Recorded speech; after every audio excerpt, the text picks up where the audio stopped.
अगर आप जीतना चाहते हैं तो कड़ी मेहनत करनी होगी। जीवन में हार मान लेना सबसे बड़ा आसान काम है।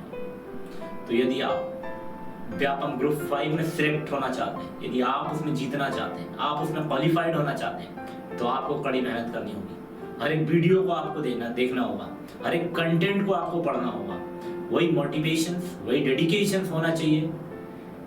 तो आप one day will you reach to your destinations or you can select in NPPEB Group 5 exam. तो यहाँ पर वही मैं कह रहा हूँ कि अगर आप जीतना चाहते हैं तो आपको कड़ी मेहनत करनी होगी। जीवन में हार मान लेना सबसे आसान काम है।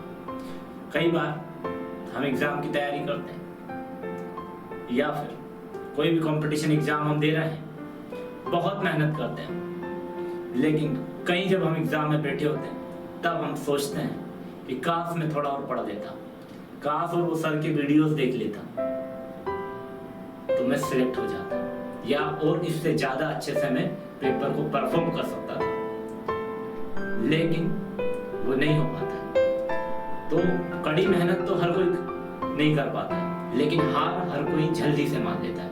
तो आपको यहाँ पर अगर आप जीतना चाहते हैं, क्वालिफाइड होना चाहते हैं, सिलेक्ट होना चाहते हैं, उस एग्जाम को क्रैक करना चाहते हैं, तो आपको कड़ी मेहनत करनी होगी। और हार मान लेना तो एक आसान सा काम, ठीक है। तो इसी पॉजिटिव कंटेंट के साथ, इसी पॉजिटिव डेडिकेशन के साथ में हम क्लास को कैरी ऑन करेंगे बच्चों। तो here you can see first question की bed strength of community health centres. यहाँ पर हमने बोला बच्चों कि यहाँ पर पूछा है हमने bad strength of community health centres. अब मैं यहाँ पे बच्चों आपको बता दूं, पहली चीज आप यहाँ पे देख सकते हैं कि यहाँ पर पूछा है कि बैड स्ट्रेंथ ऑफ कम्युनिटी। तो यहाँ पर बच्चों कम्युनिटी को CHC, कम्युनिटी हेल्थ सेंटर्स को यहाँ पर CHC भी बोला जाता है। तो यहाँ पर पहला क्वेश्चन हमारा जो पूछा गया है, यहाँ पर पूछा है एक कम्युनिटी हेल्थ सेंटर्स में, जिसको हम सामुदायिक स्वास्थ्य केंद्र भी कहते हैं, इसमें मिनिमम बेड कितने होना चाहिए बताइए। तो यू हैव ऑप्शंस। क्या हमारे पास में कम्युनिटी हेल्थ सेंटर्स में 40 बेड होना चाहिए, या फिर बच्चों 25 बेड्स होना चाहिए, या फिर 35 बेड्स होना चाहिए, या फिर 30 बेड होना चाहिए? बताइए which one is the correct answer? Give me answer fast बच्चों। Bed strength of community health centers बताइए। यहाँ पर पूछा है, सिर्फ मैंने बोला है कि यहाँ पे जो कम्युनिटी हेल्थ सेंटर्स है यहाँ पे आपका, जिसको हमने बोला बच्चों CHC, इसमें मिनिमम बेड कितने होते हैं ये आपसे पूछा गया है। तो मैं आपको यहाँ पर इससे जुड़ी हुई बहुत सारी बातें मैं आपके साथ में शेयर करूंगा, बस आपको क्लास में बने रहना मेरे साथ में। तो देखिए बच्चों, यहाँ पे मैंने बोला कम्युनिटी हेल्थ सेंटर्स को हम साथ में CHC के नाम से भी जानते हैं। एक ब्लॉक लेवल पर ये हॉस्पिटल होता है, जिसको हम हिंदी में सामुदायिक स्वास्थ्य केंद्र भी कहते हैं, ठीक है। यदि अगर हम बात करें CHC की, CHC कहाँ एस्टैब्लिश होगा या फिर कितनी पॉपुलेशन को कवर करता है, तो CHC पॉपुलेशन को जो कवर करता है बच्चों, यदि हम बात करें एक प्लेन एरिया में जो पॉपुलेशन होगी तो वो मिनिमम कितनी पॉपुलेशन को कवर करता है, तो मैं आपको बता दूं 1,20,000 पॉपुलेशन को कवर करता है एक CHC।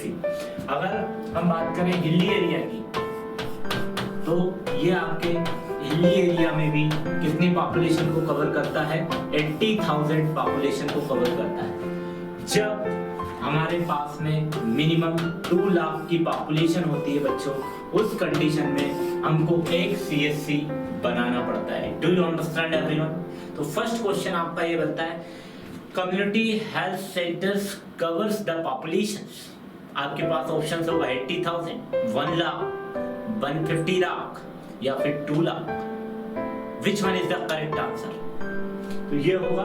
तो यहाँ पर भी यदि प्लेन एरिया में पूछ रहा है तो आपका आंसर होना चाहिए 1,20,000। यदि आपसे पूछा हिली एरिया तो आपका आंसर क्या होना चाहिए यहाँ पर 80,000। एंड यहाँ पर जो 2 लाख की पॉपुलेशन पर एक ब्लॉक लेवल पर यहाँ पर क्या होगा आपका पॉपुलेशन CHC का एस्टैब्लिशमेंट होता है। तो पहला क्वेश्चन अधिकतर ये देखने को मिलता है आपको। सेकंड हमने पूछा है कि bed strength of community health centres. तो तो क्या 40 बेड आपको देखने को मिलेंगे, या फिर आपको 25 बेड देखने को मिलेंगे, या फिर आपको 35 बेड मिलेंगे, या 30? Give me answer.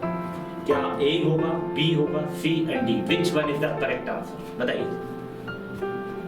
तो ये तो आपका इतना कॉन्सेप्ट क्लियर है। यदि आपसे पूछे कि CSC covers the population in plain area, तो आपका आंसर होगा बच्चों 1,20,000।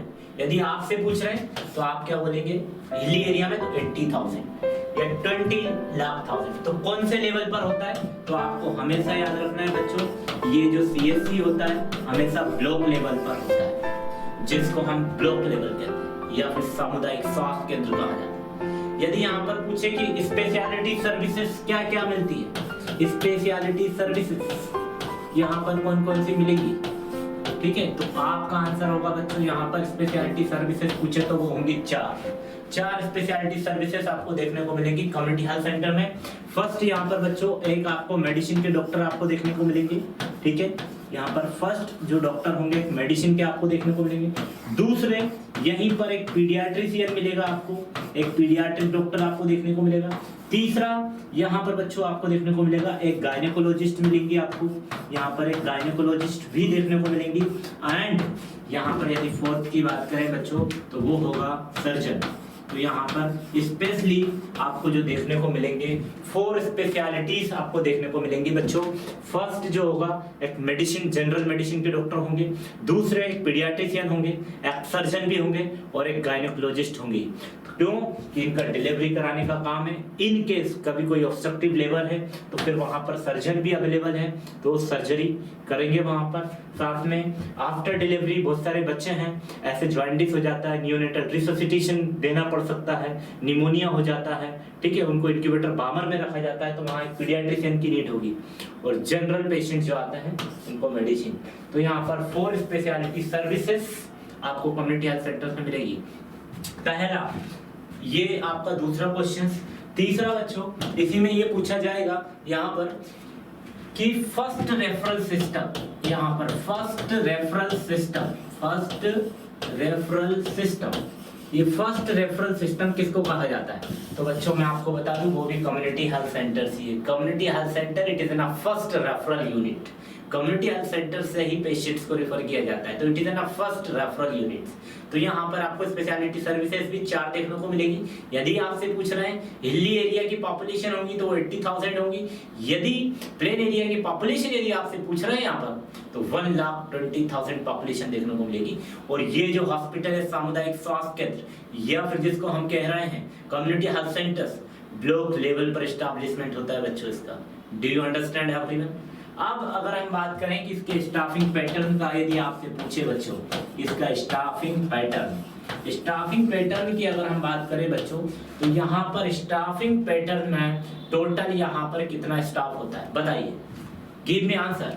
मिनिमम कितने स्टाफ से मिलकर के या मिनिमम कितना स्टाफ आपको यहाँ पर देखने को मिलेगा? Give me answer fast. एक कम्युनिटी हेल्थ सेंटर में मिनिमम कितना स्टाफ होना चाहिए बताइए।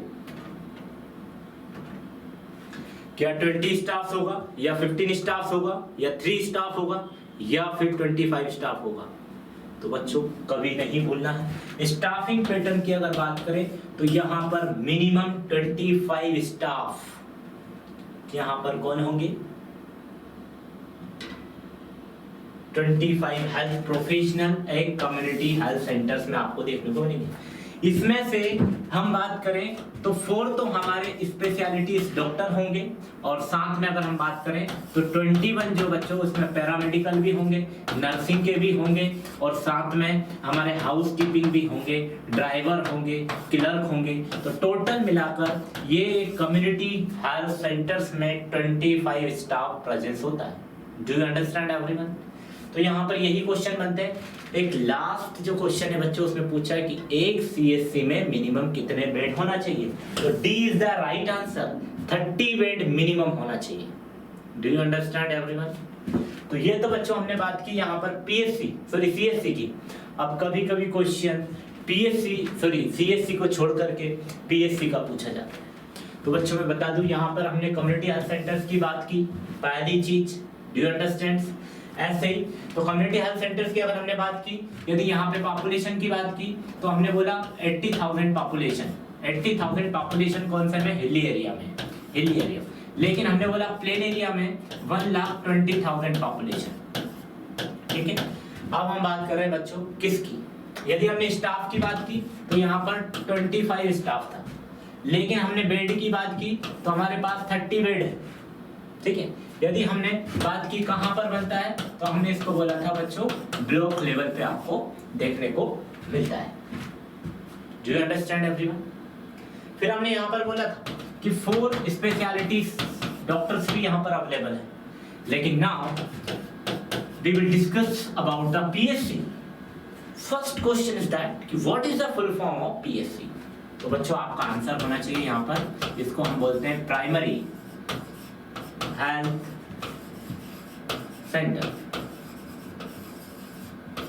तो पीएससी को हमेशा प्राइमरी हेल्थ सेंटर बोलते हैं, प्राइमरी हेल्थ केयर नहीं बोलना है। ठीक है, पीएससी का फुल फॉर्म बच्चों यहां पर होगा primary health centres. Do you understand everyone? लेकिन यहां पर यदि आपसे पूछते हैं बच्चों कि यहां पर मिनिमम बेड कितने होना चाहिए, तो यदि बेड स्ट्रेंथ की बात की जाए यहाँ पे तो बच्चों बेड स्ट्रेंथ यहाँ पर होंगे 4 to 6, यहाँ पर 4 to 6 बेड होंगे। यदि पूरे स्टाफ की बात की जाए तो वो हमारे 15 स्टाफ से मिलकर के बना होगा हमारा। ठीक है, इसमें सिर्फ एक ही डॉक्टर होगा, वहां पर हमारे 4 डॉक्टर थे। ये जो डॉक्टर होगा वो एक एमओ की पोस्ट होती है। एमओ में भी बच्चों यहाँ पर एक मेडिकल ऑफिसर जिसको हम कहते हैं, ये सिर्फ एमबीबीएस करे हुए होते हैं, और एक ये जिनको हम एमओ के नाम से भी जानते हैं। तो यहाँ पर हमने प्राइमरी हेल्थ सेंटर्स को हम पीएससी बोल रहे हैं। साथ में ही बच्चों क्या हमने बोला कि 15 स्टाफ होता है। बेड की बात करें तो 4 to 6 बेड्स यहाँ पर होते हैं, यहाँ पर भी डिलीवरी होती है। यहाँ पर एक ही डॉक्टर होगा, एक मेडिकल ऑफिसर होगा। Do you understand? अब बात करते हैं यदि हम पॉपुलेशन की कि कितनी पॉपुलेशन पर ये कवर करते हैं। तो पॉपुलेशन यदि कवर करता है बच्चों तो वो मैं आपको बता दूं कि पॉपुलेशन जो कवर कर रहा है हमारा ये पीएससी, तो प्लेन एरिया में, जो प्लेन एरिया है बच्चों, प्लेन एरिया में अलग पॉपुलेशन कवर करेगा, और साथ में हिली एरिया की जो पॉपुलेशन होगी उसमें अलग पॉपुलेशन होगी। तो प्लेन एरिया में हमेशा ज्यादा पॉपुलेशन होती है। जैसे मैंने आपसे कहा 30,000 की पॉपुलेशन प्लेन एरिया कवर करता है।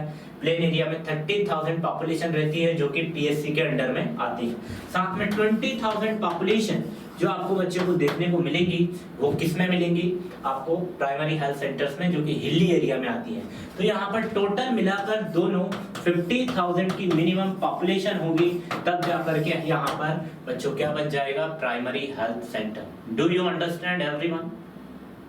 ओके, यदि आपसे पूछा कि कितने स्टाफ से मिलके बना, 15 बेड का पूछा तो आपका आंसर होना चाहिए बच्चों 4 to 6 बेड मिनिमम। यदि आपसे पूछे कि डॉक्टर यहाँ पर क्या होंगे, यहाँ कोई मेडिकल स्पेशलिटीज डॉक्टर हैं, तो यहाँ पर सिर्फ एक ही डॉक्टर हैं, वो भी मेडिकल ऑफिसर हैं। टोटल स्टाफ 15 है। लेकिन आपसे पूछा पॉपुलेशन कितनी कवर करता है, तो आपका आंसर होना चाहिए बच्चों प्लेन एरिया में 30,000 पॉपुलेशन होगा, और हिली एरिया में ओनली 20,000 की पॉपुलेशन को कवर करता है हमारा primary health centres. Do you understand everyone?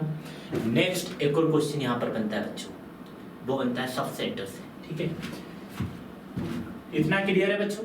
ठीक है। नेक्स्ट बच्चों मैं आपको बता दूं कि जो इसका आंसर जो रहने वाला था, मैंने आपसे बता ही दिया था कि जो बेड स्ट्रेंथ है कम्युनिटी हेल्थ सेंटर्स की, जिसको हम सीएससी कहते हैं, तो वो आपका 30 इज द राइट आंसर। अब हम बात करें बच्चों, हमने पीएससी की बात कर दी, यहाँ पे हमने सीएससी की बात कर ली, पीएससी की बात कर दी। अब हमारे पास में बचा है सब सेंटर्स। सब सेंटर्स। अब सब सेंटर्स को हम यहाँ पर बच्चों क्या बोलेंगे? एससी के नाम से भी हम जान सकते हैं।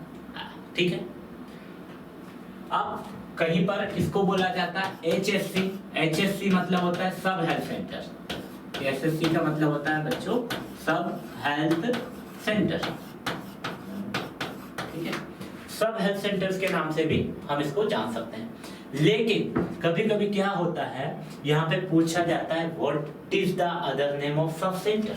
तो अभी इसका अदर नेम बच्चों यहाँ पर HWC के नाम से जान रहे हैं। HWC हम किसको बोल रहे हैं? Health and wellness centre.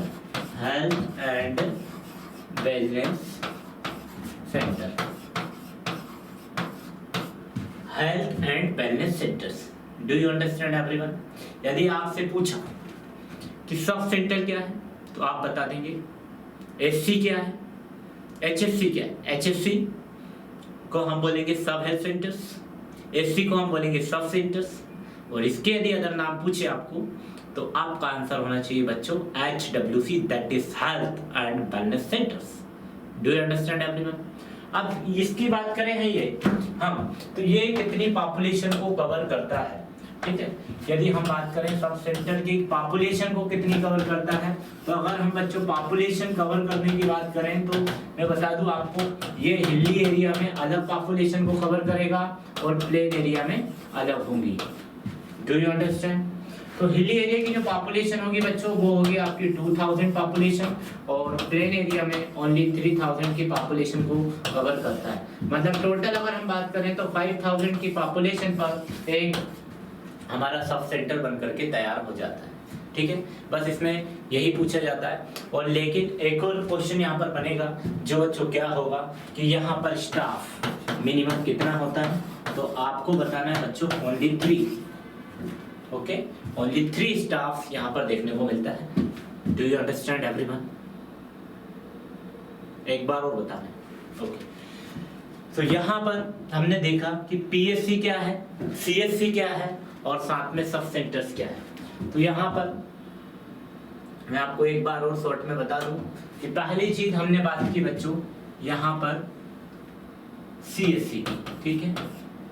फिर हमने बच्चों की यहाँ पर PSC की बात, फिर हमने बच्चों की बात यहाँ पर सब सेंटर्स की, ठीक है। अब यहाँ पर हमने तीनों चीजें देखी।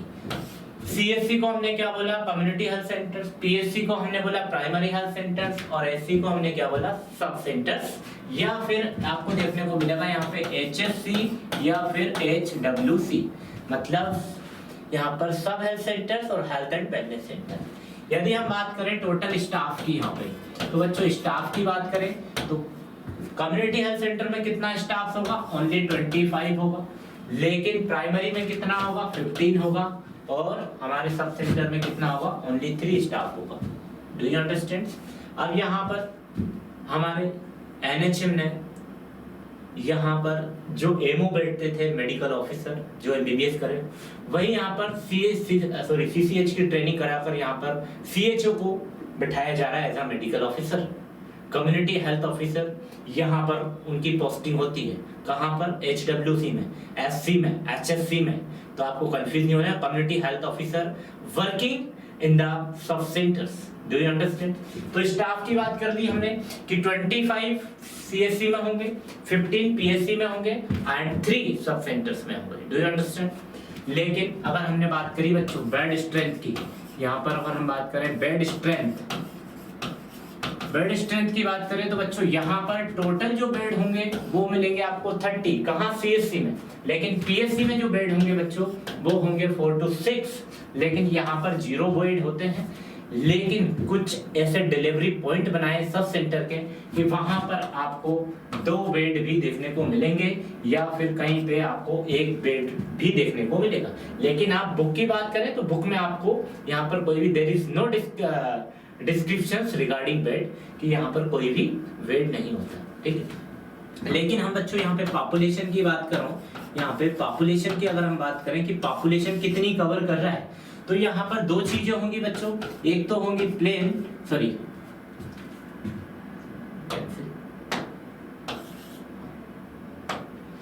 यहाँ पर हम बात करें पॉपुलेशन की तो हम वो डिस्कस करेंगे बच्चों यहाँ पर प्लेन एरिया में कितनी पॉपुलेशन कवर करेगा और साथ में हिली एरिया में कितनी पॉपुलेशन कवर करेगा।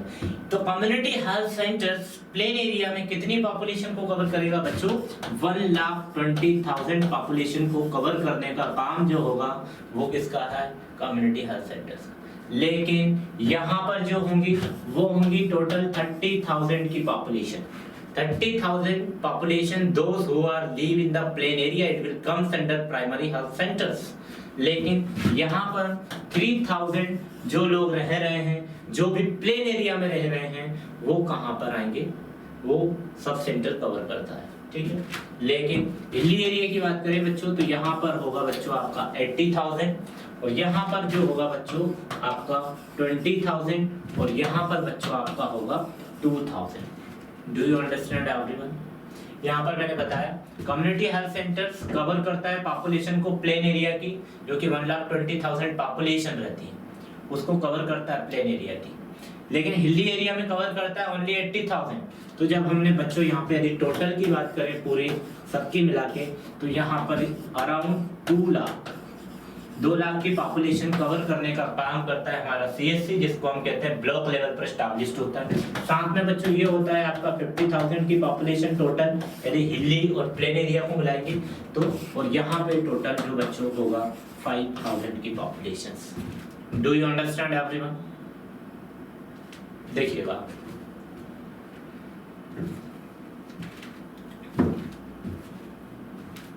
Primary health centres, community health centres and sub centre, सब चीजें मैंने डिस्कस की है। स्टाफ 25 होगा, बेड 30 होंगे, प्लेन एरिया में पॉपुलेशन 1,20,000 होंगी, हिली एरिया में 80,000 होंगी। लेकिन प्राइमरी हेल्थ सेंटर की बात करें तो यहाँ पर स्टाफ जो मिलेगा आपको 15, यहाँ पर 4 to 6 बेड आपको देखने को मिलेंगे। 30,000 प्लेन एरिया में रहेंगे, 20,000 हिली एरिया में रहेंगे।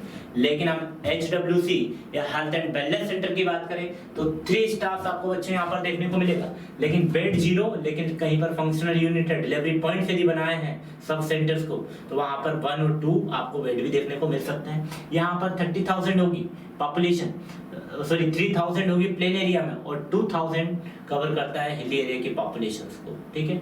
लेकिन अब यहाँ पर एक और क्वेश्चन बनता है यहाँ पे कि फर्स्ट रेफरल यूनिट, ठीक है, फर्स्ट रेफरल यूनिट जो है तो बच्चों वो हमारा क्या होगा? कम्युनिटी हेल्थ सेंटर्स होगा, ठीक है। यहाँ पर 4 स्पेशलिटीज डॉक्टर्स होते हैं जो मैंने आपको ऑलरेडी बताया। यहाँ पर सिर्फ एक ही डॉक्टर होगा, वो मैंने आपको बताया कि एमओ होगा, medical officer.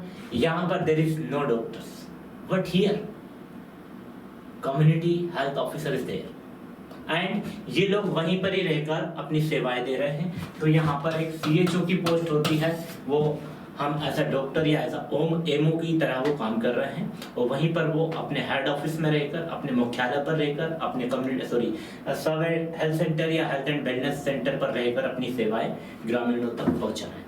Can we go for next question? Very good. तो is it clear to all? Okay, next question बच्चों, यहाँ पे आप देखिए कि यहाँ पे पूछा है द गोल्डन टाइम, यहाँ पर पूछा बच्चों कि the golden time in neonatal resuscitations refers to the first, ठीक है। It is in a types of CPR। हम CPR बच्चों हमेशा अडल्ट में देते हैं, लेकिन बच्चों में दे रहे हैं तो हम what we can say neonatal resuscitations. तो यहाँ पर मैं बता दूं, देखो बच्चों नियोनेटल, अब मैं बताऊं नियोनेट जो होता है वो आपका बच्चों 0 to 28 डेज का होता है, ठीक है। अब वो बच्चे को हम CPR दे रहे हैं या नियोनेटल रिससिटेशन कर रहे हैं उसका, तो यहाँ पर 0 to 28 डेज के अंदर आते हैं वो जो बच्चे होते हैं वो नियोनेट्स में आते हैं। अब मैं आपको बता दूं कि नियोनेट भी 2 टाइप का होता है, ठीक है। एक तो होता है बच्चों यहाँ पर अर्ली नियोनेट, एक होता है बच्चों यहाँ पर अर्ली नियोनेट, दूसरा होता है बच्चों यहाँ पर लेट नियोनेट,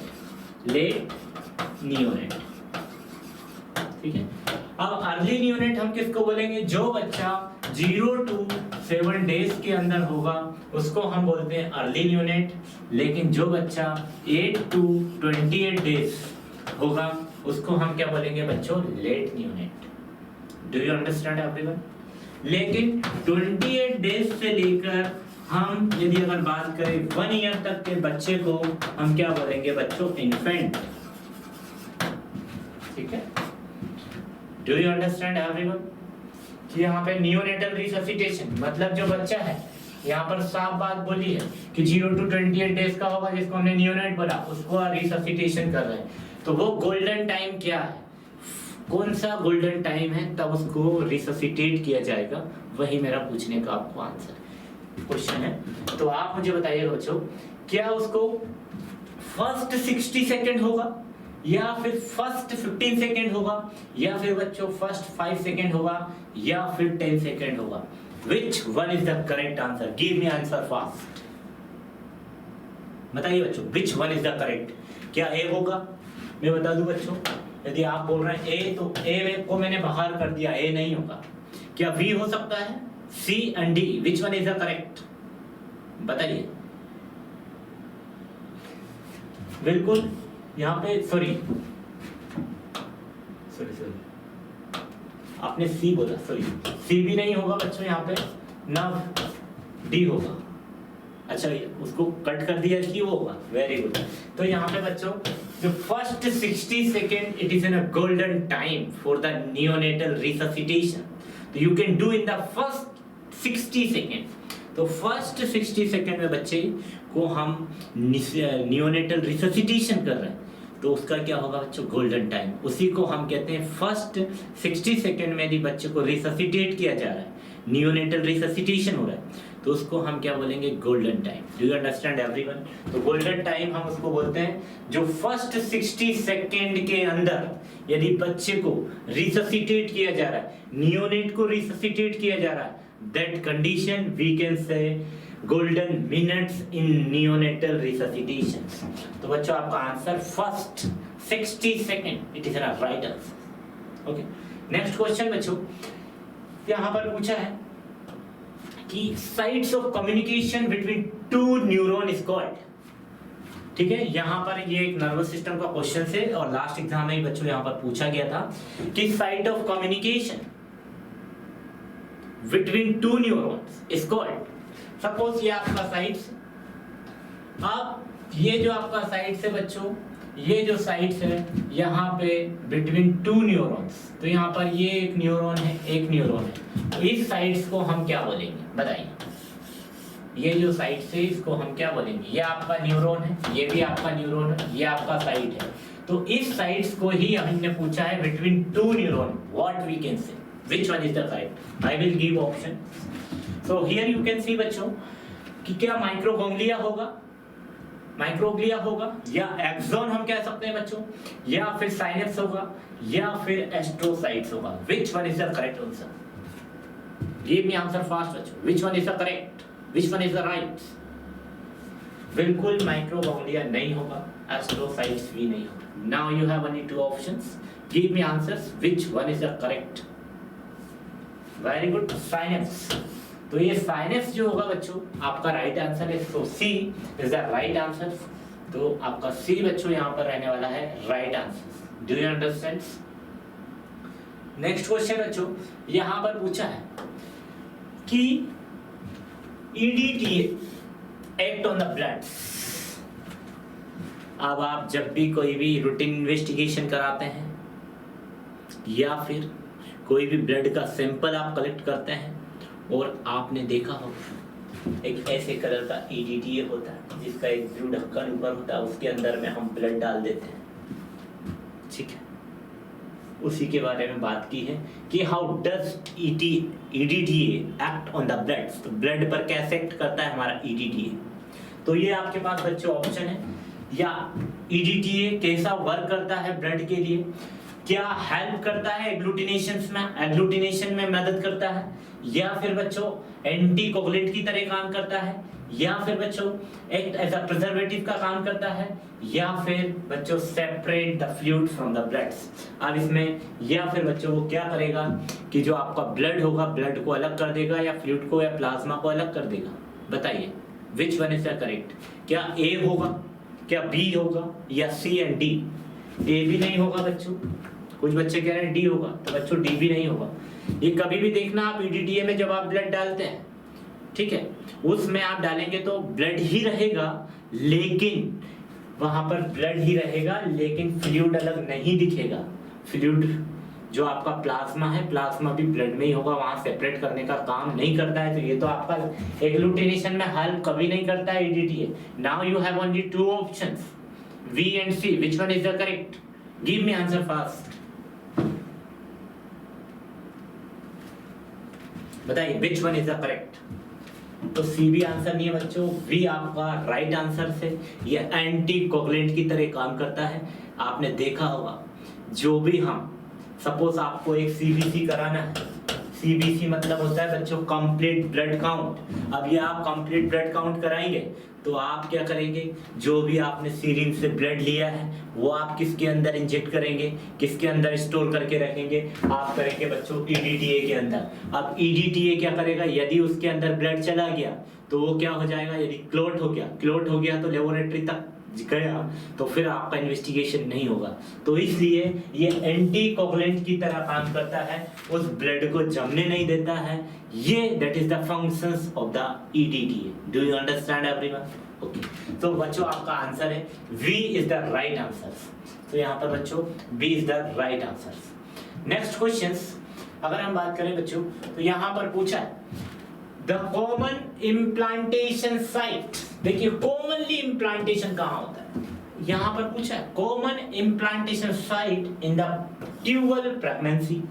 ऑलरेडी हमने फैमिली प्लानिंग चैप्टर्स में बच्चों देखा है कि क्या होता है, मैंने आपको बताया था वहां पर कि ये तो आपका बच्चों आपका ये यूट्रस हो जाता है, ठीक है, ये आपका यूट्रस हो गया, ये आपका बच्चों फिम्बरी हो जाता है यहाँ पे, ये आपका यहाँ पर ओवरी हो जाता है। अब यहाँ पर पूछा है common implantation sites in tubal pregnancy, ये पूछा है। Do you understand? तो इसमें से मुझे बताइए ट्यूबल मतलब ये दो ट्यूब है, ये दोनों ट्यूब है जिसको हम बोलते हैं बच्चों फैलोपियन ट्यूब। फैलोपियन ट्यूब ये होगा बच्चों फैलोपियन ट्यूब। ये फैलोपियन ट्यूब में इम्प्लांटेशन होगा तो वो कहाँ होगा, कॉमन साइट्स कौन सी है, या यहाँ होगा, यहाँ होगा, यहाँ कहाँ होगा, उसका नाम पूछा है। तो यहाँ पर भी हमारी जो फैलोपियन ट्यूब से again further divided into 4 parts. तो वही यहाँ पर पूछा है कि कॉमन साइट्स, कॉमन इम्प्लांटेशन जो साइट्स है इनमें से कहाँ पर होगा। बहुत इंपॉर्टेंट क्वेश्चन है, लास्ट टाइम इसी से रिलेटेड बहुत सारे क्वेश्चन पूछे थे, वो मैं आपको डिस्कस करूंगा। यदि हम बात करें बच्चों, यदि ये जो आपका फैलोपियन ट्यूब है, इसको हमने बोला फैलोपियन ट्यूब, यदि इसके अंदर कोई भी इन्फ्लेमेशन एंड इन्फेक्शन हो जाता है, दैट कंडीशन में हम क्या बोलते हैं, साल्फिंजाइटिस बोलते हैं, साल्फिंजाइटिस, ठीक है। It is an inflammation and infections in the fallopian tube. It is called as salpingitis. Do you understand everyone? तो ये तो यहाँ तक से आपका क्लियर हो गया। लेकिन बच्चों यहाँ पे पूछा है कि कॉमन इम्प्लांटेशन साइट्स कौन सी है आपकी, बताइए which one is the correct answer। तो बच्चों यहाँ पर क्या इम्पुला होगा, या फिर बच्चों स्थमस होगा, या फिर बच्चों इंटरस्टिशियल्स होगा, या फिर आपका इन्फंडिबुलम होगा। Which one is the correct answer? Infundibulum भी नहीं होगा बच्चों और स्थमस भी नहीं होगा। Now you have only 2 options A and D. Which one is the correct answer, बताइए। यहाँ पर पूछा है common implantation sites in the tubal pregnancy. Fallopian tube में कॉमनली कहां पर इम्प्लांटेशन होता है, बताइए। तो बच्चों इनफंडिबुलम भी नहीं होगा, जिसको हम बोलते हैं एम्पुला। तो ये एम्पुला क्या है, it is an a part of Fallopian tubes, only there are 4 parts, isthmus, interstitial, infundibulum.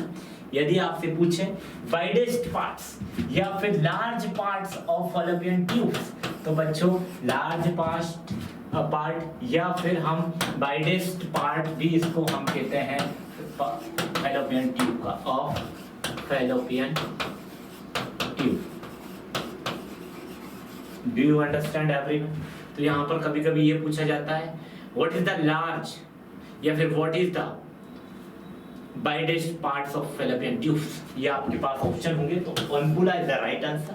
और एम्पुला के अंदर ही इम्प्लांटेशन होता है, फर्टिलाइजेशन होता है, वहीं पर जाइगोट बनता है। Do you understand everyone? तो आपका बच्चों यहाँ पर जो आंसर है, सही आंसर रहने वाला है वो है हमारा ए।